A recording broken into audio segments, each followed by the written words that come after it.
The perfect mutton কষা বা কষা মাংস। আমাকে যখন কেউ জিজ্ঞাসা করে একটা পারফেক্ট মটন কষা বানানোর জন্য কি করতে হবে, তখন আমি তাকে বলি আগুনের সামনে দাঁড়িয়ে ক্রমাগত কষে কষে মাংসটাকে সেদ্ধ করতে হবে, নাকি জল দিয়ে বা প্রেসার কুকারে সেটি দিয়ে মাংসটাকে সেদ্ধ করা। তো কিছুই না, এই কষা মাংস বানানোর জন্য প্রথমে আমরা পেঁয়াজটাকে পাতলা পাতলা করে স্লাইস করে নেবো, আর একটা টমেটোকে কুচি কুচি করে কেটে নেবো। জিরে, ধনে, গোলমরিচ, গোটা শুকনো লঙ্কা আর গোটা গরম মশলা নুনের সহিত ভালো করে ড্রাই রোস্ট করে নেবো। তারপর মশলাটা ঠান্ডা হওয়ার পর সেটাকে আমরা শিলের মাধ্যমে ভালো করে বেটে নেব।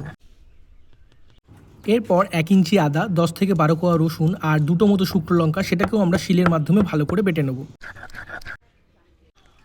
এরপর কড়াই গরম হলে তার মধ্যে সর্ষের তেল দেবো। সর্ষের তেল দেওয়ার পরে তার মধ্যে কাঁচা লঙ্কা ফোড়ন দেবো এবং কাঁচা লঙ্কা ফোড়ন দেওয়ার সাথে সাথে পেঁয়াজগুলো দিয়ে দেবো।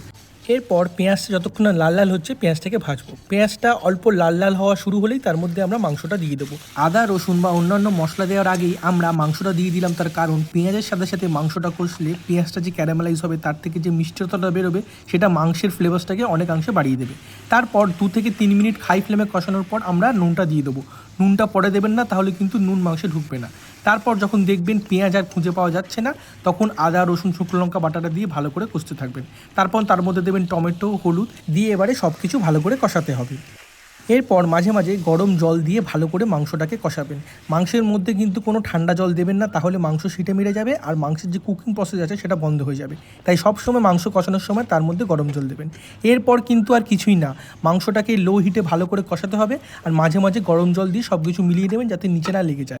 এরপর ঢাকা বন্ধ করে দেবেন 30 থেকে 40 মিনিটের জন্য। ততক্ষণে আমরা একটা পাত্রে 50 গ্রাম মতো টক দইয়ের মধ্যে সামান্য পরিমাণে চিনি দিয়ে সেটাকে ফিটিয়ে নিলাম। এরপর যখন খুলবেন তখন দেখবেন মাংস 50 থেকে 60% সেদ্ধ হয়ে গেছে আর মাংস থেকে সামান্য পরিমাণে জলও ছেড়েছে। তখন জলটাকে শুকিয়ে নিয়ে যে টক দইটা ফিটিয়ে রেখেছিলেন সেটা দিয়ে ভালো করে সঙ্গে সঙ্গে মিশিয়ে দেবেন।